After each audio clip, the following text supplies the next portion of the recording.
L'actualité ce soir, le sommet des pays du Sahel aujourd'hui à Nouakchott en Mauritanie, mot d'ordre des chefs d'État, synergie d'action pour la paix, la sécurité et le développement dans l'espace des 5 pays. Le Mali, producteur de chaux, une nouvelle usine vient de lancer ses activités à Caille dans le cercle de Bafou-Labé, un investissement de quelques 5 milliards de francs CFA. Et puis nous irons à Machougou en 3e région pour prendre le pouls de leur paillage là-bas. Une mission de la Chambre des mines était sur place et c'était pour voir comment restructurer cette activité.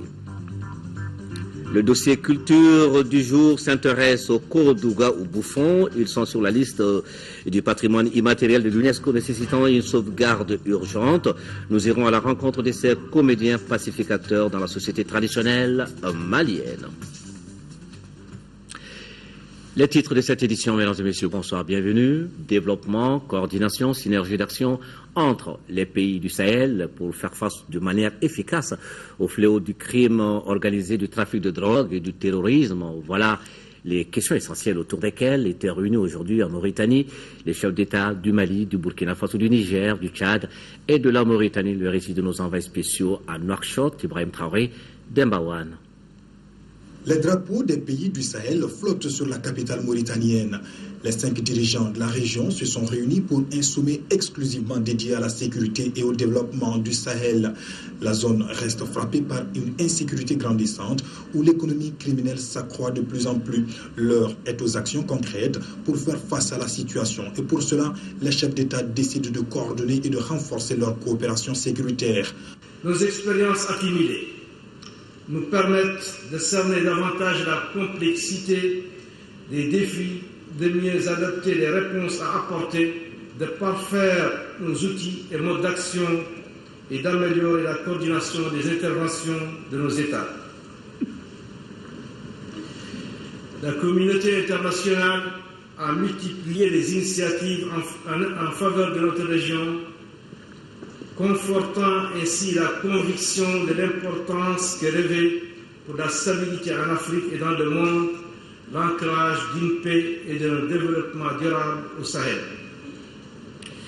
Les succès en termes de maîtrise des menaces et l'élan de solidarité internationale à l'endroit de notre région annoncent une dynamique nouvelle qu'il nous incombe d'accompagner en vue de nous l'approprier pleinement au service de nos objectifs de paix et de prospérité. La dimension transfrontalière des défis auxquels nous faisons face commande, en premier lieu, une solidarité sans faille de nos États. Dans l'immédiat, il nous faudra renforcer nos politiques et notre coopération sécuritaire. Un accent est mis sur la situation particulière du nord du Mali. Les dirigeants de l'espace sahélien saluent l'engagement de la communauté internationale à aider le Mali à stabiliser très vite sa partie septentrionale. À ce sommet sur le Sahel, d'autres sujets sont abordés, notamment le renforcement de l'état de droit, la promotion de la bonne gouvernance ou encore l'emploi et la formation des jeunes. Un intérêt accru est également accordé au secteur porteur d'intégration et de croissance.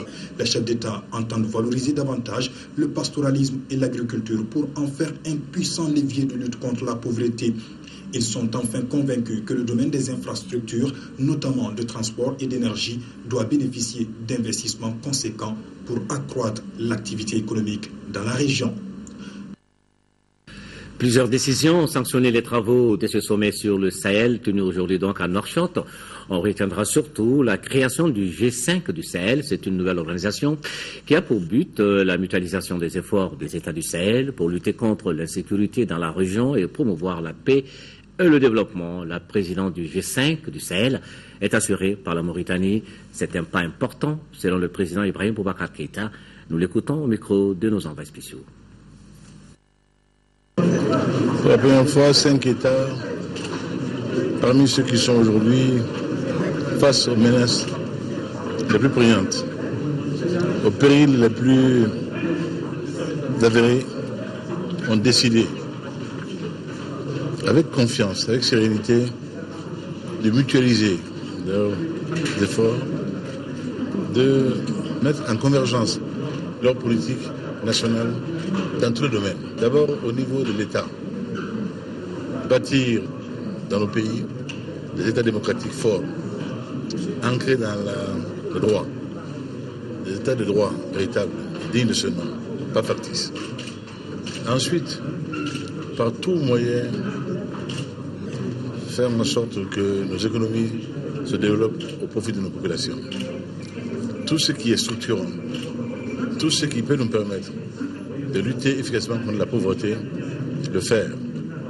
Car nous avons compris une chose, c'est que nos faiblesses sont souvent dues, et pas toujours dues d'ailleurs, à la faiblesse de l'État, à la faiblesse également de la lutte contre la pauvreté, et ce sont sur les poches de pauvreté que le terrorisme en général se développe, le terreau est fertile. Donc lutter efficacement contre le terrorisme via le développement de nos pays, intégrer nos économies, faire en sorte que chaque jour davantage nos peuples se sentent frères, soudés et solidaires. Et qu'au niveau de nos chefs d'État, il y ait dorénavant une culture de grande confiance entre nous. Que la confiance imprègne une relation et que ce soit ensemble dans tout le domaine, nous parlions d'une voix. Vous avez vu que tout au long de ce sommet, nous avons choisi un porte-parole, le président Mohamed Abdul Aziz. Ce n'est pas gratuit. C'était une décision pensée, réfléchie, mûrie, désormais d'avoir à parler d'une voix et d'une seule voix porteuse de nos espoirs, de nos espérances et de nos politiques. Et dire également notre stratégie face au reste du monde. Je crois que c'est une donnée nouvelle de confiance, de sérénité en nous-mêmes d'abord. Nous devons avoir confiance en nous-mêmes pour faire face au reste du monde et affronter les défis auxquels nos pays sont confrontés. Le président du Tchad, du Niger, de Burkina Faso, de Mauritanie et du Mali, parlant d'une seule et même voix dans l'arène internationale, voilà qui est nouveau, voilà qui est prometteur, et voilà qui était attendu par nos peuples, que tout lit. Il était bon, il était urgent, il était séant que nous nous en souvenions. Les rideaux qui tombent sur la 14e édition du Forum de Bamako, l'édition 2014 qui était consacrée également à la paix, la sécurité et le développement, a mobilisé plus de 200 participants. Ils étaient venus des 5 continents du Sud-Akité. Plus de 200 invités, une trentaine de communications, un pré-forum consacré à la femme. Voilà en substance la 14e édition du Forum de Bamako. Entre autres thèmes abordés, la paix, la sécurité et le développement dans la bande sahélo-saharienne. Les défis de la mutualisation des dispositifs de sécurité. D'éminentes personnalités ont pris part à cette 14e édition. Ils sont professeurs d'université, chercheurs, anciens ambassadeurs, ministres et diplomates en activité. De leur échange, les constats suivants ont été faits. Ce forum aussi confirme qu'il y a un soif d'échange, un soif de discussion entre Maliens, Africains, Européens, et ça inclut les Français, Américains, Asiatiques, l'Amérique latine. Il ne faut pas exclure la Chine, il ne faut pas exclure le Brésil et les autres, il faut le tout. Mais on a besoin d'une vision du Mali, et ça peut seulement être fait par les Maliens. Le forum a donc recommandé une rupture totale avec les méthodes qui se sont avérées être la cause du retard de l'Afrique. Pour sortir de cette situation, les actions à mener sont à la fois politiques, économiques et géostratégiques. Sur le plan politique, il faudra rénover les institutions publiques, les dirigeants devant avoir une bonne pratique démocratique. Sur le plan économique, il faut une amélioration de la gouvernance économique et financière. Les représentants de l'Union européenne et de l'ONU ont loué l'excellente qualité des débats. Ils ont insisté sur la multiplication d'un tel espace. Le vice-président et fondateur du Forum de Bamako a adressé une motion spéciale au président de la République, Ibrahim Boubacar Keïta, pour sa contribution à la réussite de l'édition 2014 du Forum de Bamako. Le Mali, producteur de chaux, c'est pour bientôt. La première pierre de la première usine a été posée hier à Karanga et nous sommes à 15 km de Gangoteri dans le centre de Bafoulamé dans la région de Caille. D'un coût d'environ 5 milliards de francs CFA, l'usine a une capacité de 36 000 tonnes et atteindra sa vitesse de croisière avec 108 000 tonnes pour le lancement des travaux. Hier était présent le ministre de l'Industrie et des Mines et celui en charge de la promotion des investissements et de l'initiative privée. Correspondance Kansoutou Kanouté. Cette usine de chaux de Karaga en construction aura une capacité initiale de 36 000 tonnes de chaux qui sera rapidement portée à 108 000 tonnes dans les années à venir. L'investissement réalisé est d'environ 5 milliards de francs CFA et sera porté à 8 milliards avant la fin de l'année. Le premier tour en construction aura une hauteur de 40 mètres et produira d'une manière continue 100 tonnes de chaux par jour. Le second tour en projet produira 200 ou 300 tonnes par jour selon l'évolution du marché. Sa première utilité pour les habitants de Karaga et de Dikoy, c'est l'agriculture. Nous avons fait des essais et nous savons que la chaux contribuera à l'augmentation des rendements agricoles d'environ 50%. La priorité du gouvernement est claire et en droite ligne avec la vision du président de la République, son Excellence Ibrahim Boubacar Keïta, de poser les fondements d'une économie émergente en développant des infrastructures pour accroître la compétitivité globale de l'économie malienne et de permettre la création d'emplois durables pour les jeunes et les femmes. Le projet qui nous réunit ici est un projet qui est à la fois un projet minier et puis un projet industriel. Et c'est ça qui rend ce projet intéressant et excitant pour nous. C'est un projet intégrateur au reste de notre économie. C'est un projet, je dirais, qui répond parfaitement à l'ambition du président de la République. Selon le maire de Bafoussam, la construction de cette usine va permettre non seulement le développement du secteur de Bafoussam, mais aussi la création de nombreux emplois pour la communauté. Le ministre de l'Industrie et des Mines, celui chargé des investissements, les actionnaires maliens et étrangers ont ensuite procédé à la pose symbolique de la première pierre de l'usine de chaux de Karaga. À noter que cette usine, dont les travaux avaient débuté en 2008, sera opérationnelle en septembre 2014 et créera 30 emplois directs et de nombreux autres emplois indirects. Pendant que cette usine de chaux lance les travaux de sa construction dans la région des Cailles, dans le nord du pays, à Bourem, l'unité de production des phosphates qui était en arrêt reprend ses activités et ça se passe dans un mouvement d'ensemble avec le retour de l'administration publique et des réfugiés. Un bonheur pour les 118 000 habitants du cercle de Bourem qui renoue ainsi avec les activités d'avant-crise. Un reportage de Drissa Koné. Selon les autorités administratives, Bourem n'a jamais été inquiété depuis la libération. Ce climat de sérénité assuré par les forces armées maliennes a permis à l'administration et aux personnes déplacées et réfugiées de retour d'amorcer leurs activités. Du point de vue sécuritaire également, il faut se réjouir du fait que depuis notre retour, aucun événement, aucun incident majeur ne nous a été signalé. Ça voudra dire que toutes les activités ont repris au niveau du cercle de Bourem. Nous voulons la paix, on ne veut rien que la paix. Sans paix, il n'y a pas de développement.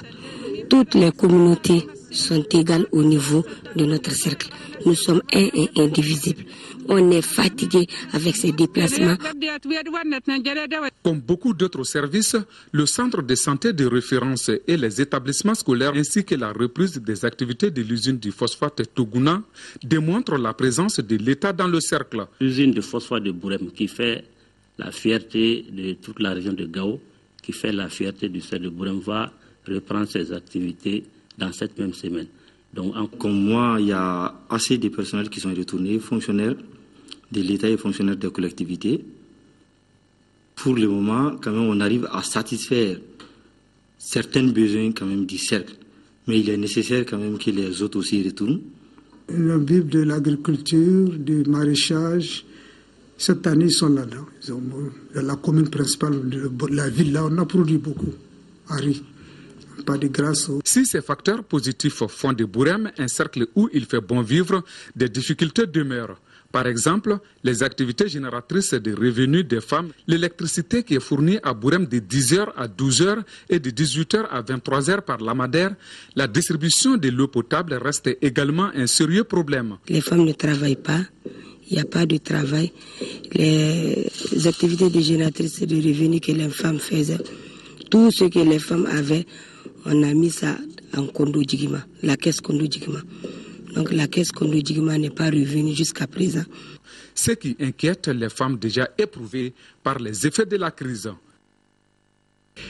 Les ressources minérales du Mali, on en parle encore avec l'orpaillage à Machogo, dans le secteur de Kadiolo, en 3e région. Une délégation de la Chambre des mines du Mali, il vient de séjourner dans la localité. Elle était venue voir comment restructurer cette activité qui occupe un nombre très important de la population de cette zone.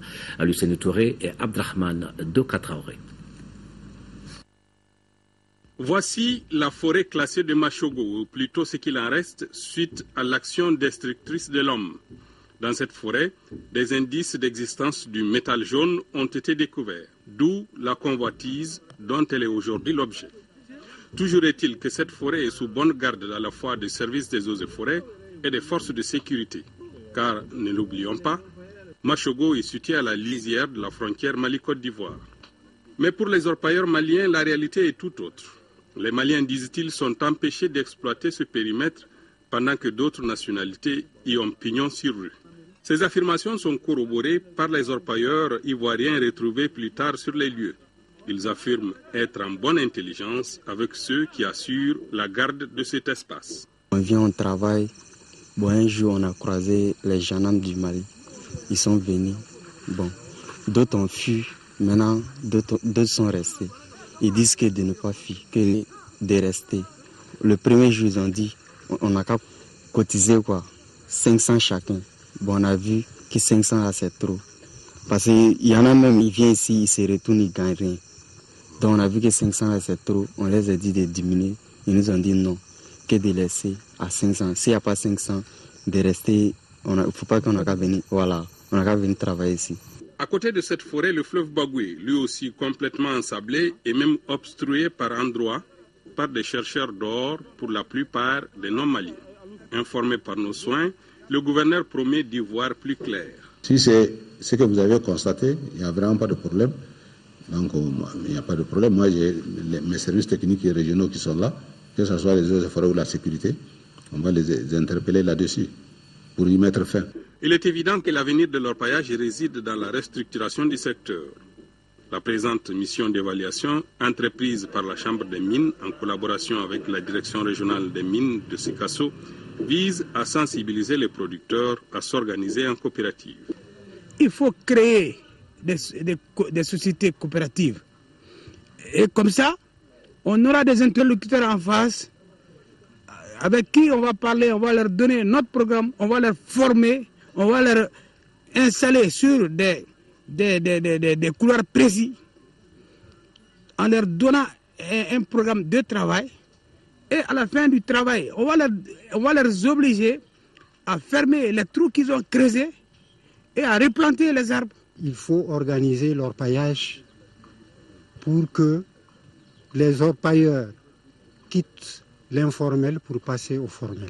L'accompagnement de l'administration ne fera pas défaut, du moins dans la région de Sikasso, considérée région pilote de cette aventure. Le côté traditionnel, ça quand même, ça nous revient. Vraiment, ce sont nos populations. Nous devons les informer, les sensibiliser, mais surtout les organiser. Et cette tâche nous revient. Je crois qu'avec les représentants de l'État sur le terrain, les élus, nous nous y attelons. Je suis en train de faire la sensibilisation. Mais malheureusement, avec des mauvaises intentions, c'est eux qui dominent. Et avec mon courage, bon, je suis presque affaibli, puisque c'est la plupart des conseillers qui n'ont pas compris jusqu'à présent le système de coopérative. Mais avec tout ça, je tiens toujours à prendre courage pour les amener à comprendre. La réussite de l'expérience sikassoise sera un bon prélude à la transformation tant souhaitée au plan national. L'expérience pourrait être étendue. Restructurer le secteur de l'orpaillage à Machogo dans la région de Sikasso, à Tin-Telout dans le secteur de Tombouctou, les efforts s'appesantissent sur la réalisation de points d'eau potable.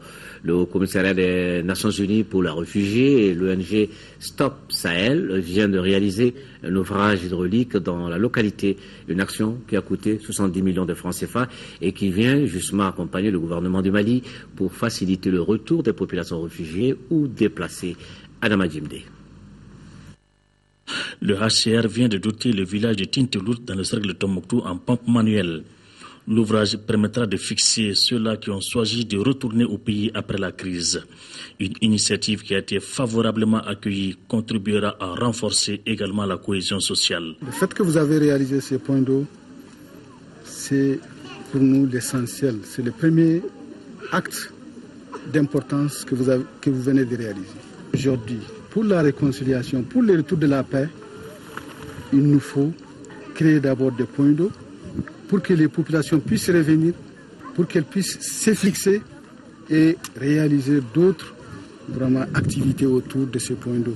Le fait pour nous d'apporter cette contribution aux actions du gouvernement, c'est aussi contribuer à renforcer un retour de ces populations de manière durable. Cet ouvrage qui est réalisé d'une valeur de 70 millions de francs CFA, toutes les femmes que je vois qui ont beaucoup de difficultés, au jour d'aujourd'hui, elles peuvent faire quelques mètres, quelques pas pour avoir accès à l'eau potable. Le représentant du gouverneur s'est réjoui de la promptitude à laquelle les travaux ont été exécutés par l'ONG Top Sahel. En dehors de ce point d'eau, le HCR a également remis au centre de santé de référence de Tombouctou un lot de médicaments et du matériel. Objectif, renforcer le plateau technique au profit des populations, particulièrement celles déplacées ou réfugiées. Et suite au massacre de Tam Koutal, il y a de cela quelques jours, le commandant du théâtre et des opérations Maliba avait entamé une tournée d'une semaine dans les localités d'Ansongo, de Djebok et de Al-Moustrat pour mieux informer l'opinion publique sur les résultats des patrouilles menées par les FAMA et leur allié, le colonel-major Abdoulaye Koulibaly, a donné cette semaine à Gao une conférence de presse. Des journalistes qui ont pu, à cette occasion, visiter quelques stocks d'armes et de munitions saisis par les militaires. Un reportage de Boubacar Bablé Touré. Ce point de presse a été dominé par les récents événements survenus dans la région. Il s'agit du massacre des forains de Tam Koutat et les roquettes lancées sur la cité des Askia le 13 février dernier. Il était du devoir du commandant du théâtre des opérations Maliba de donner des précisions sur ces forfaits ignobles et les activités menées par les FAMA et leurs alliés dans la sécurisation de la zone concernée. Après une série de patrouilles, nos forces armées ont appréhendé 4 individus suspects, une Toyota pick-up, 7 motos, 27 tubes de roquettes et une roquette non explosée. Les patrouilles vont s'intensifier et on va arrêter tout individu en armes qu'on va apercevoir, on va l'arrêter, on le met à disposition de la justice. Des questions ont été posées sur la coordination des activités de l'opération Serval et de Maliba. Depuis les premières roquettes le 7 octobre 2013, Serval, MINUSMA et FAMA organisent ce qu'on appelle la patrouille dans le Grand Gao. Patrouille dans le Grand Gao avec une coordination pour que 2 patrouilles ne se retrouvent pas dans le même secteur.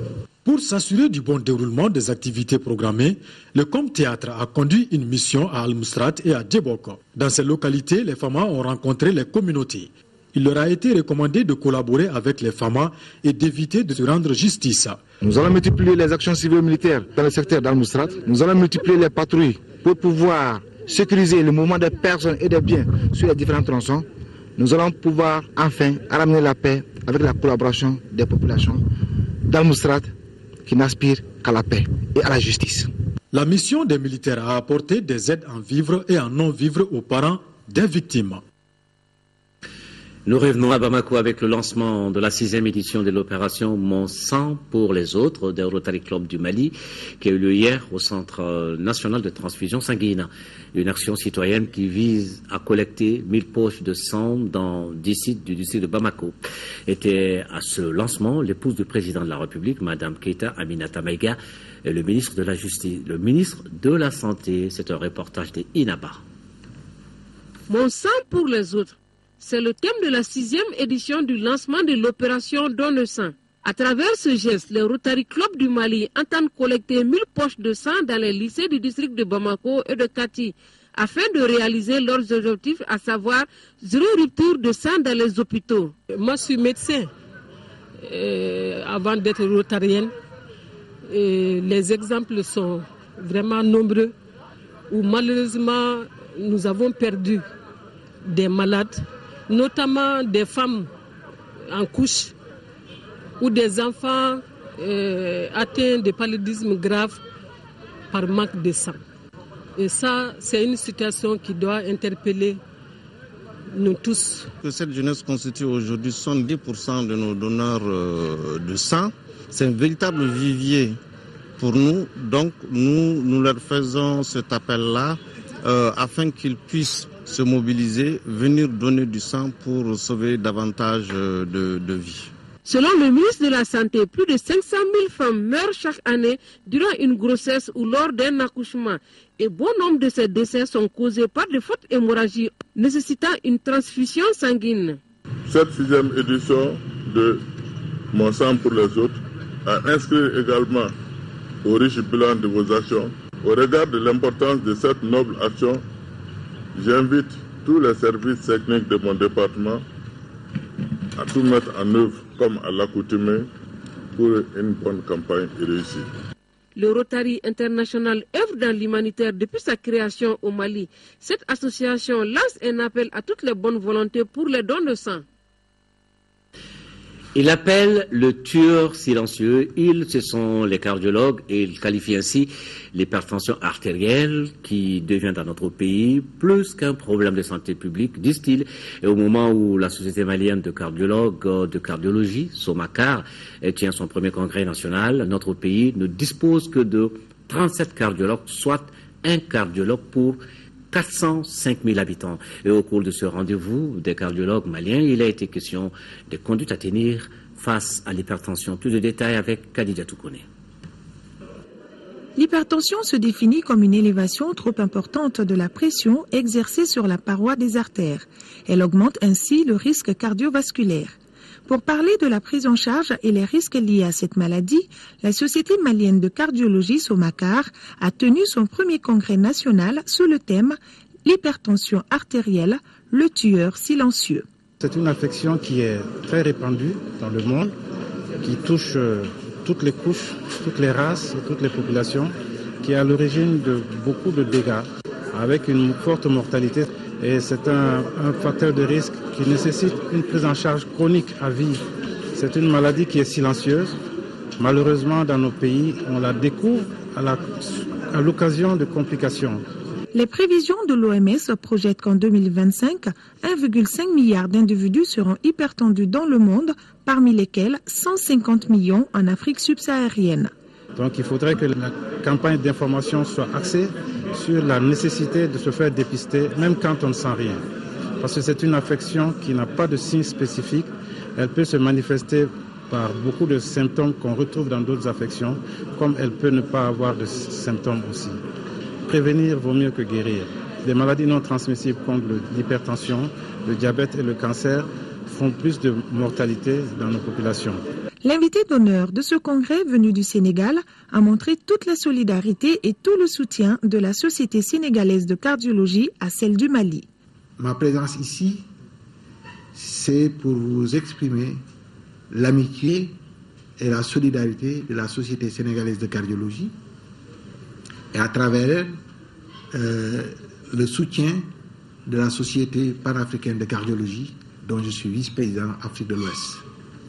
Et cette Société panafricaine de cardiologie tient à ce que des meetings sous-régionaux soient tenus régulièrement pour faire vivre la cardiologie. La Société malienne de cardiologie entend mener des campagnes de sensibilisation et de dépistage dans les milieux scolaires et estudiantins, de même que dans les populations urbaines et rurales, afin d'amoindrir les risques. Activité de valorisation des agents de santé communautaire ou ASC. L'UNICEF et ses partenaires ont procédé jeudi à la récompense des 5 meilleurs ASC du district sanitaire de Kita. Ils se sont partagés 1 million de francs CFA pour avoir contribué à sauver des enfants de 0 à 5 ans de maladies comme le paludisme, les diarrhées et la pneumonie. Nos envoyés spéciaux à Kita, Tissera Dambélé, Abdul Salam Bambara. Dans le district sanitaire de Kita, les femmes agents de santé communautaire ont fait mention honorable. 3 des 5 récipiendaires sont des dames, mais le premier prix est revenu à Toumani Dagnon, ASC de Sitaoulé. En plus de son diplôme, il empoche 500 000 francs CFA, suivi dans le classement par Fatmata Diallo de Sanan Saba, 2e, et par les autres ASC de Karo, Kourogwe et de Funti Kourala. En moins d'une année, Toumani Dagnon s'est imposé comme l'ange gardien des tout-petits.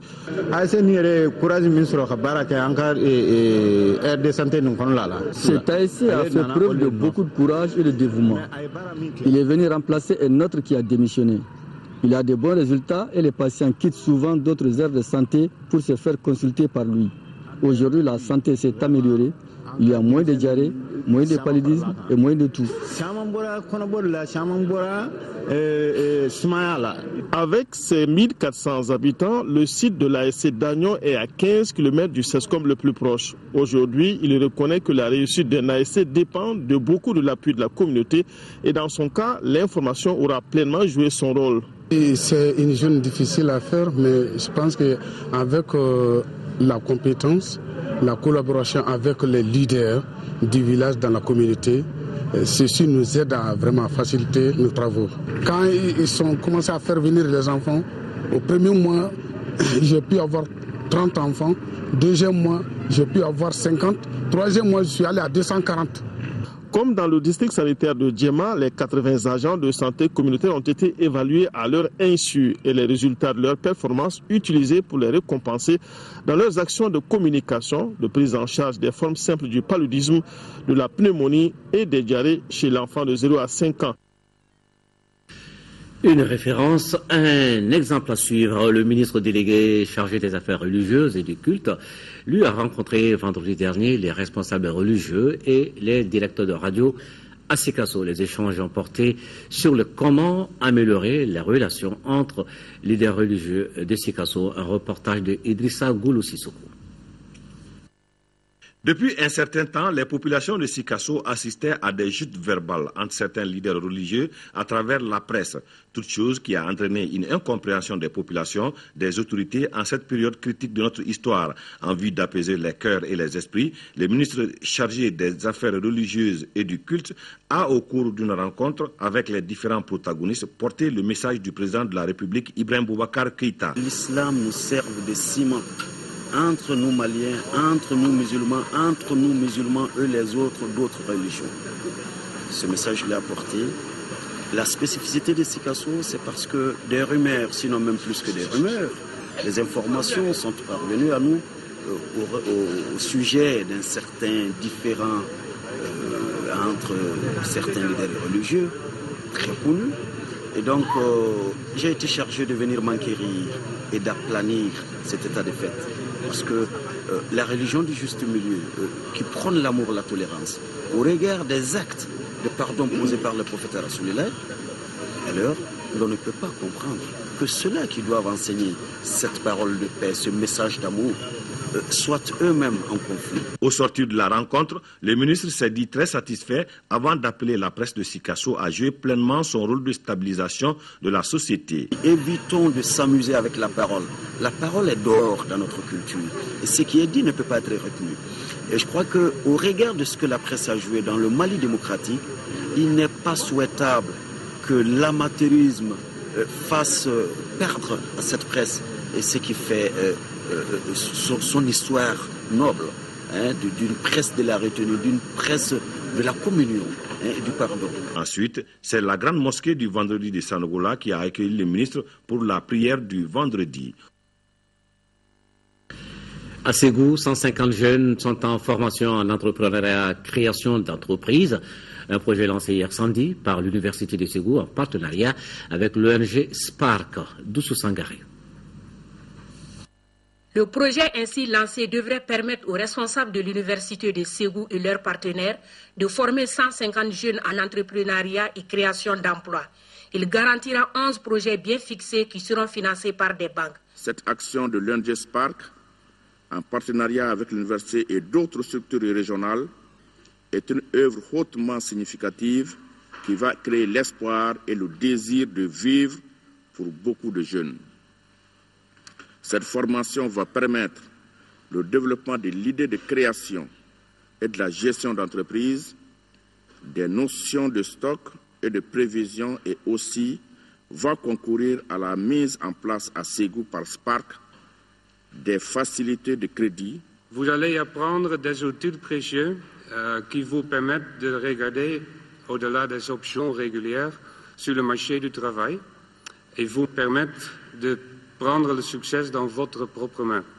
Les responsables de Ségou ont apprécié cette initiative à sa juste valeur. Nous fondons beaucoup d'espoir quant à la réalisation correcte de ce projet innovant dont les résultats et les effets attendus sont capables d'améliorer les performances macroéconomiques de la région, voire du pays.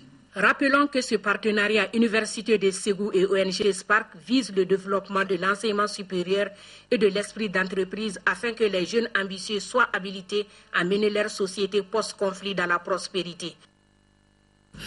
Le bureau exécutif national du syndicat national de l'éducation de base suspend son mot d'ordre d'arrêt de travail du 10 février 2014. Cette mesure fait suite à des négociations entre le ministère de l'Éducation nationale et le syndicat de l'éducation de base. Nous écoutons la déclaration du bureau exécutif national du syndicat national de l'éducation de base, lue par son secrétaire général, Amadou Koulibaly. Déclaration du syndicat national de l'éducation de base, BN-SYNEB. Suite au préavis d'arrêt de travail en date du 10 février 2014, déposé par le syndicat national de l'éducation de base, SYNEB, et au contact pris avec les différents départements concernés. Une séance de négociation a réuni le vendredi 14 et le samedi 15 février 2014 les représentants du ministère de l'Éducation nationale et ceux du SYNEB. À l'issue de leurs travaux, les deux parties ont convenu de ce qui suit. 1. Tous les directeurs régionaux du budget ont reçu l'instruction, suivant la lettre numéro 007 MEF-DGB du 11 février 2014, de prolonger jusqu'à la fin de l'exercice budgétaire 2014 à la prise en charge du traitement des enseignants dont les salaires relevaient de leurs compétences en 2013 et qui ont été suspendus suite à leur mutation. 2. Toutes les dispositions ont été prises au niveau des services techniques en charge de cette question afin que le rappel du salaire de janvier et le paiement de celui de février 2014 des agents concernés se fassent sur l'ensemble du territoire national au plus tard fin février. 3. Les représentants du SYNEB prennent acte du point fait par les services techniques et des avancées constatées sur le terrain dans le traitement des dits salaires. Au vu de ces constats et des engagements pris par le représentant du département, le bureau exécutif national BN-SYNEB décide de suspendre son mot d'ordre d'arrêt de travail, invite ses militants à poursuivre normalement leur travail et les remercie de leur engagement militant. Fait à Bamako, le 15 février 2014, pour le BN-SYNEB, le secrétaire général Amadou Koulibaly. Comment recruter plus efficacement sur Internet? C'est le thème de la rencontre organisée par l'Association malienne des gestionnaires de ressources humaines. Cette séance qui a eu lieu ce matin a été financée par l'agence privée de placement au Mali. Les enjeux du recrutement en ligne, ses avantages et ses limites sont entre autres sujets qui étaient à l'ordre du jour. Un reportage de Rachel Tessougué. De nos jours, les employeurs les plus importants de la place ont leur site Internet. Ils collectent les candidatures, organisent des tests et des entretiens en ligne. Le recrutement en ligne permet de gagner du temps, de l'argent pour les candidats et pour les employeurs. Le président de l'Association malienne des gestionnaires des ressources humaines estime que le marché de l'emploi se porte mieux avec le recrutement sur Internet. Pour les directeurs des ressources humaines, un recrutement passe par plusieurs étapes, l'examen de centaines de dossiers, les sélections de candidats. Pour les candidats, un recrutement, c'est un parcours de combattant. Il faut chercher des opportunités d'emploi, déposer des dossiers, passer des entretiens, fournir des pièces, etc. L'introduction de l'Internet dans le processus de recrutement à bouleverser les pratiques. La 18e édition des Journées africaines des ressources humaines est prévue en novembre prochain à Bamako. Cela contribuera à la valorisation des ressources humaines dans notre pays. Drissa Guindo, reconduit à la présidence de l'amicale des anciens du service national des jeunes, Hamas SNJ, à la tête d'un bureau de 20 membres. Drissa Guindo va s'atteler à l'obtention d'un statut de réserviste pour les 6 000 éléments sortis du SNJ au cours de l'Assemblée générale. Le bureau sortant a présenté son bilan financier de 5 millions avec un solde de 103 millions de francs CFA. Un reportage de Moïse Traoré. Le président reconduit de l'amicale des anciens du service national des jeunes, Hamas SNJ, est Drissa Guindo. L'Assemblée générale valide le choix de la commission d'investiture qui porte également sur 20 autres membres devant siéger pendant 3 ans. C'est toutes les questions, toutes les grandes questions de l'heure, que ce soit la sécurité, la paix, la réconciliation, la situation du Nord, nous sommes prêts à nous engager et le pays peut compter sur nous. En tout cas, les anciens, pour que tout le monde reste mobilisé, que tout le monde soit vigilant. Nous avons beaucoup de chantiers à défricher. Les activités 2010-2013 du bureau sortant ont été réalisées avec une enveloppe difficilement collectée de 5 millions. Le solde est de 103 000 francs. Désormais, les 6 000 éléments du SNJ souhaitent le rétablissement du service national des jeunes et l'instauration d'un statut de réserviste. Nous avons appris les métiers des armes, nous avons été sous le drapeau, nous avons appris à être patriotes, nous avons des valeurs civiques, nous avons des valeurs de citoyenneté. C'est tout ça là qu'on veut mettre à la disposition du pays, mais dans un cadre juridique bien défini.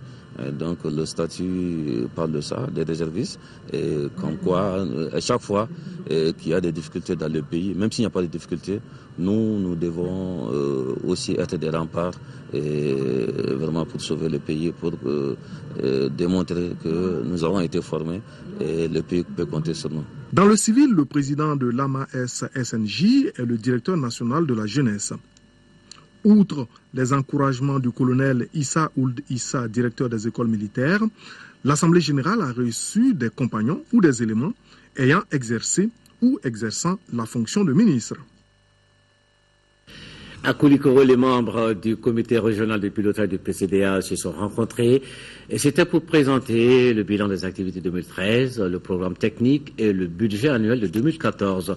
Ce nouveau projet qui s'étend sur 12 mois est financé à hauteur de 414 millions de francs CFA par la Banque mondiale et le gouvernement du Mali. Un reportage de Koumba Sissé. La coordination régionale du programme de compétitivité et diversification agricole, PCDA, veut promouvoir des entreprises agricoles et d'élevage performantes. Dans cet ordre d'idées, les membres du comité de cette coordination ont présenté le bilan de travail et de budget annuel de 2014 au cours de leur réunion. La coordination régionale de Bamako-Koulikoro vient de réaliser 101 projets de production agricole, de transformation et de renforcement des capacités pour une valeur de 1 milliard 37 millions de francs CFA. Les indicateurs de résultats pour 2014 sont assez conséquents. Par exemple, une centaine de sous-projets, une autre d'entreprises et 200 emplois sont prévus. Il y a beaucoup de technologies qu'on est en train d'expérimenter. Ces technologies doivent être portées à la connaissance des producteurs. Je vous parlais tantôt de la culture sous serre. Ensuite, il y a les vergers à haute intensification de production, notamment les vergers de mangue, parce que les anciennes plantations, c'était à peu près 100 plants à l'hectare. Mais avec cette technologie, on arrive à faire des plantations de 400 plants à l'hectare. Le plan de travail et du budget 2014 du PCDA de Bamako-Koulikoro incarne 4 filières prioritaires, à savoir les filières mangue, papaye, pommes de terre et bananes.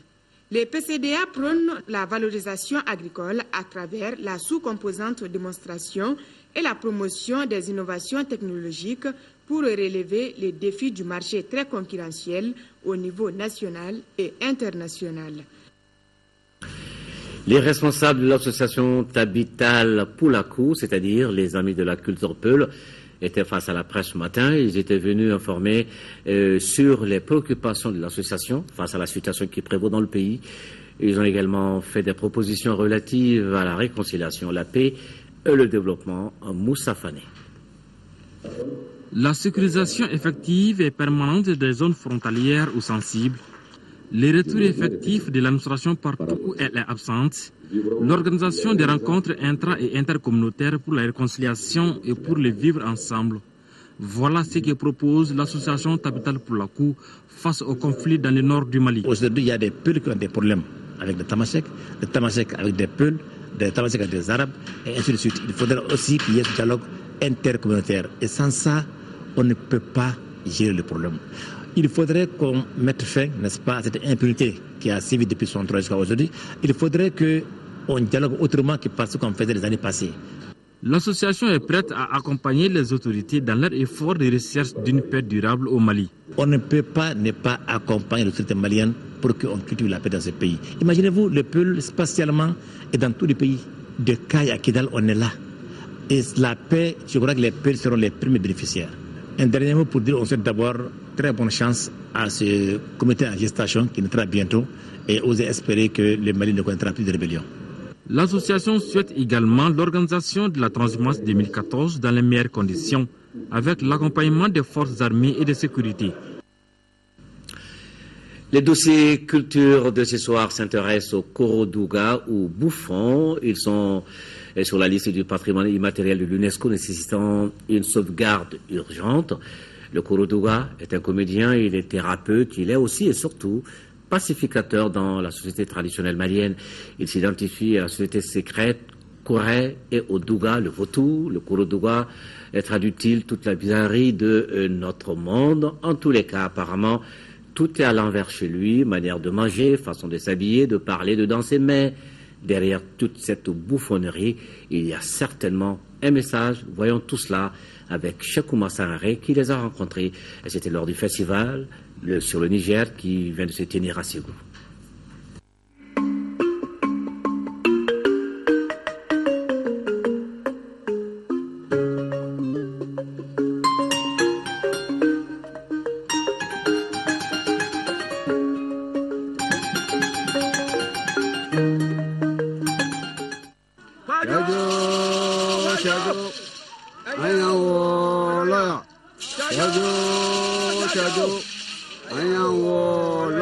Dans l'organisation de la société traditionnelle malienne, il existe une confrérie tout à fait particulière qu'on appelle le Koredouga. Le Koredouga ou les bouffons, par philosophie, traduit la bizarrerie du monde des humains. En décomposant le mot Koredouga, on a le Koré, qui est une divinité du monde Bambara. Ensuite, on a Douga, le vautour, qui est un oiseau étonnant de par sa laideur et son comportement étrange. N'est pas Koredouga qui le veut, on peut le devenir par héritage. Aussi, on peut jurer sur le Koredouga pour qu'un vœu soit exaucé. Par exemple, avoir un enfant. Dans ce cas, cet enfant est confié à la confrérie. On ne devient pas Koredouga par hasard. Tous ceux qui sont là sont des descendants de Koredouga, des enfants confiés au Koredouga ou ceux pris par les Koredouga. Si on vient danser dans une famille et qu'un enfant naisse ce jour dans la même famille, nous le prenons et il sera à nous. L'enfant en question aura son nom de la confrérie comme Tchete Malo, Nyama Nyama, Malukini, Tobogo ou Bashi. Il sera initié au Koré à l'âge de 7 ans.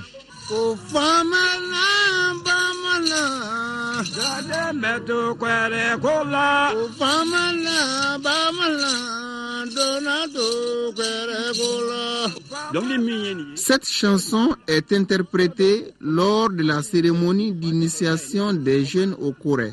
L'initiation se fait en pleine brousse, à l'absence des pères et des mères. Elle est interdite aux femmes et même à certains hommes. La procédure d'initiation est dure. Le refrain du chant est « Le père n'est pas venu, la mère non plus.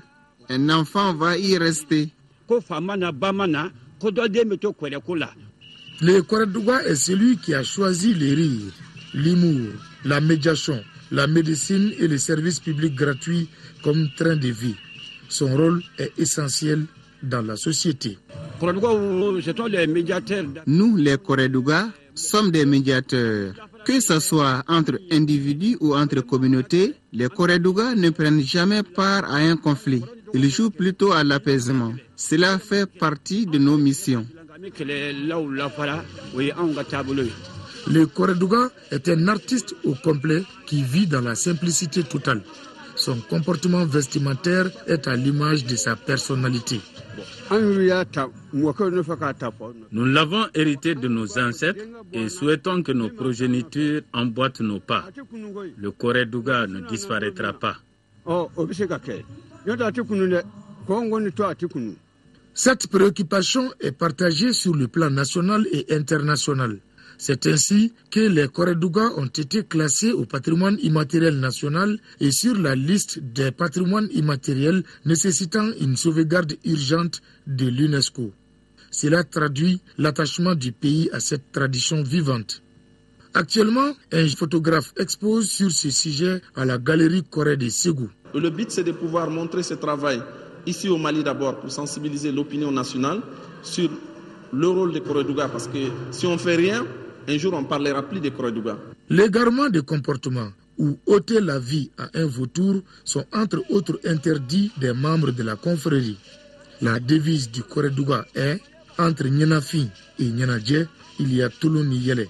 Autrement dit, entre la nostalgie et les loisirs, il y a l'amusement et le sourire. Pour terminer, voici pour vous des bénédictions du Corredouga. ala ma nye ma tadu ma kana andadu ala kange almai ko fe maye ala kana nganye fe maye amani na ngoma me wa ko ndala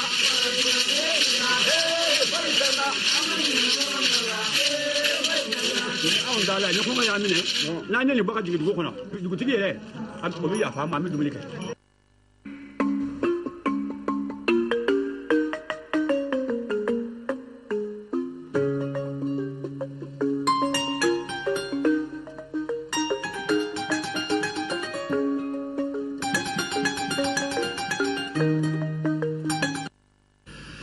Maintenant, le sport foot, le stade malien de Bamako qui a obtenu sa qualification cet après-midi pour les 16e de finale de la Ligue africaine des champions en battant le Sporting Club de Praia de Sao Tomé 5-0.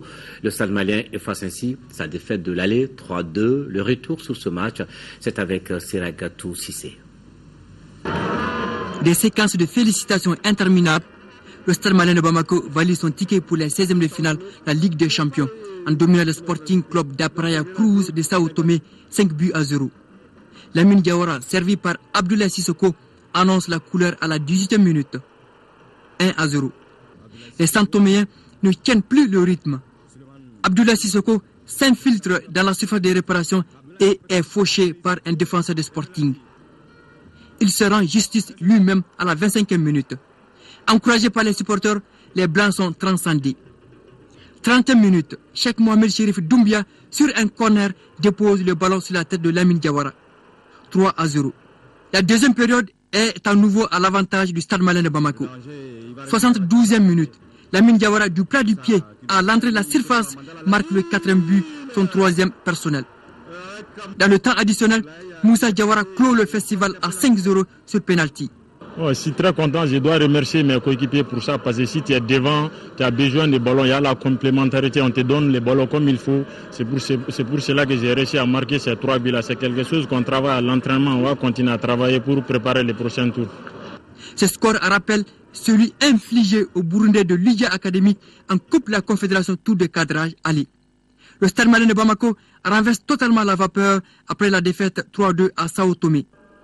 Comme un coup de baguette magique, le Stade malien de Bamako passe en 16e de finale de la Ligue des champions.